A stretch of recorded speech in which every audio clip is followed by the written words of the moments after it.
جبکہ اس کی حالت بھی ایسی نہیں ہے کہ جی عثمان چونک گیا۔ اب خود باپ بننے والے ہو نا تو زندگی گزارنے کے تمام اصول دیکھ لینا، ایسا نہ ہو کہ کوئی نیا عثمان پیدا ہو جائے۔ اسے حیرت کا شدید جھٹکا لگا۔ ماں اور بہن کی موجودگی نے اس بات سے اسے سرخ کر دیا۔ اس کے اندر تک تازگی پھیل گئی۔ مہرالنساء نے شرمیلے سے حساس بیٹے کو گلے لگا لیا۔ چلیں ابو کے پاس چلتے ہیں، انہیں منا لیں، پھر ہاسپٹل چلیں گے۔ مجھے معلوم ہے وہ مجھ سے ناراض ہے، میں ہی اسے آگے لفظ روک لیے۔ چلو لیکن اس وعدے کے ساتھ کہ آئندہ کوئی جھگڑا مت کرنا، ورنہ انہوں نے وارننگ دی۔ عثمان نے کانوں کو ہاتھ لگا لیا۔ مہرالنساء دونوں بچوں کے ساتھ وقار احمد کے بیڈ روم میں آ گئی۔ نیم اندھیرے کمرے میں وہ ملولے اداس شکست خوردہ سے بیٹھے تھے۔ ایمن نے سارے پردے کھینچ دیے، تازہ ہوا روشنی اندر آ گئی۔ مہرالنساء نے دونوں جانب محبت سے دیکھا اور کوئی لفظ ادا نہیں کیا۔ انہوں نے دیکھا، وقار احمد نے باہیں پھیلا دی۔ عثمان نے خوشگوار حیرت سے ماں کو دیکھا اور پھر باپ کی باہوں میں سمٹ گیا۔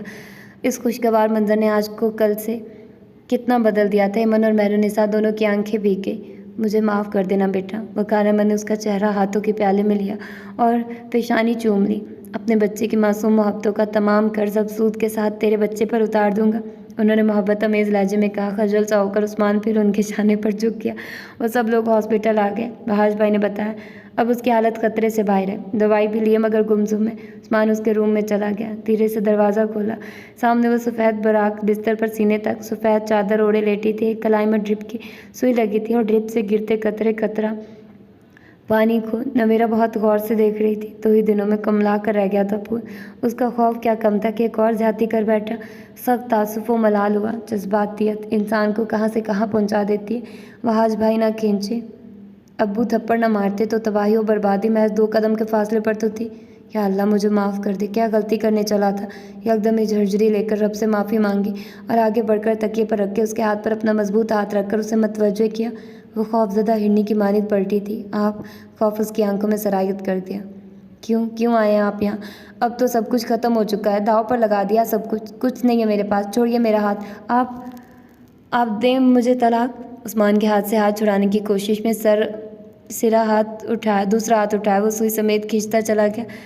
پورا بستر خونم خون ہو گیا۔ چھوڑیے میرا ہاتھ، مرنے دیں مجھے۔ نویرا میری بات سنا، ایسا کچھ نہیں ہوا، ہوش کرو۔ اس کے مچلتے وجود کو اپنے پناہوں میں لیا۔ 3 طلاقیں ہوتی ہیں، 1 طلاق دی ہے میں نے تمہیں، اور 3 مہینے تو کیا 3 دنوں کے اندر ہی رجوع کر رہا ہوں، مجھے معاف کر دو زندگی۔ کیا؟ اس کے مچلتے بے قرار وجود کو گویا شانتی مل گئی۔ کیا؟ بے یقینی سے سر اٹھایا۔ مجھے معاف کر دو، یہ سچ ہے، سب گواہ ہیں، اس نے یقین دلایا۔ دوسرے لمحے وہ اس کے شانے سے لگی پھٹ پھٹ کر رو رہی تھی۔ سوری نویرا، میری جذباتیت نے تمہیں اس حالوں تک پہنچا دیا، آئندہ ایسی غلطی نہیں ہوگی۔ تم مجھے میری کمانوں کو مضبوطی سے تھامے رکھنا، میں مطلق العنان نہیں بننا چاہتا۔ دھیرے دھیرے اس کے کانوں میں بولتا، شوخیاں کرتا اپنی کوتاہیوں، سرگوشیاں کرتا اپنی کوتاہیوں، اپنی غلطیوں کا اعتراف کر رہا تھا۔ اور اس اعتراف شکست نے نویرا کو بے ساختہ رلا دیا۔ ایسے ہی تو نہیں کہا جاتا، میاں بیوی گاڑی کے 2 پہیے اور 1 پہیا کے بغیر گاڑی قطعی نہیں چل سکتی۔ بیوی کو نصف بہتر اس لیے کہا گیا کہ وہ شوہر کی کوتاہیوں اور لغزشوں کو بروقت اپنی قوت ارادی سے سنبھال لے، اور جو ایسا نہیں کر سکتے وہ نفسیاتی ہاسپٹل کو آباد کرتے ہیں۔ نویرا نے عثمان کی بھیگی پلکوں کو اپنی پوروں سے چن لیا۔ کیا کر دیا؟ آپ کو مجھ سے کوئی شکایت نہیں ہوگی اور تمہیں بھی مجھ سے کوئی شکایت نہیں ہوگی۔ عثمان نے اس کے ہاتھوں کو تھام لیا۔ کرنا تو صرف یہ کرنا شکایت کیا؟ ادھورے جملے نے سر اٹھانے پر مجبور کیا کہ مجھے آپ کے پیار اور محبت میں کمی محسوس ہوئی ہے۔ عثمان شرارت سے گویا ہوا اور نویرا نے گلابی ہو کر لرزتی پلکوں کو جھکا لیا۔ حجاب آلود مسکراہٹ اس کے ہونٹوں پر کھیلنے لگی۔ عثمان دلچسپی سے آنکھوں میں رنگ بھر کر اسے دیکھنے لگا۔ اس کی ذرا سی توجہ نے زرد رنگت پر بہار اور خوشی کی کلیاں اتار دی تھی، اور جب وہ ساری زندگی کے لیے توجہ بن جائے گا تو ایک مسحور کن احساس نے دھیرے سے اسے اپنے حصار میں لے لیا۔ ہوپ فلی کہ آپ لوگوں کو یہ شارٹ ناول پسند آیا ہوگا اور آپ لوگوں نے انجوائے کیا ہوگا۔ تو پھر ملتے ہیں اس کسی اور اچھے سے ناول کے ساتھ۔ اور ہاں، مالا میں نے ناول سٹارٹ کر دیا ہے، اس کی باقی episode novels forever book heaven channel پر آ رہی ہیں، ٹھیک ہے؟ تو آپ وہاں پر سن سکتے ہیں۔ پلے لسٹ بھی اپڈیٹ ہوتی رہے گی ساتھ میں، تو آپ پلے لسٹ چیک کرتے رہیے گا، ٹھیک ہے؟ تو اپنا ڈھیر سارا خیال رکھیے گا، مجھے دعاؤں میں یاد رکھیے گا۔ ملتے ہیں کسی اور اچھے سے ناول کے ساتھ۔ اللہ حافظ۔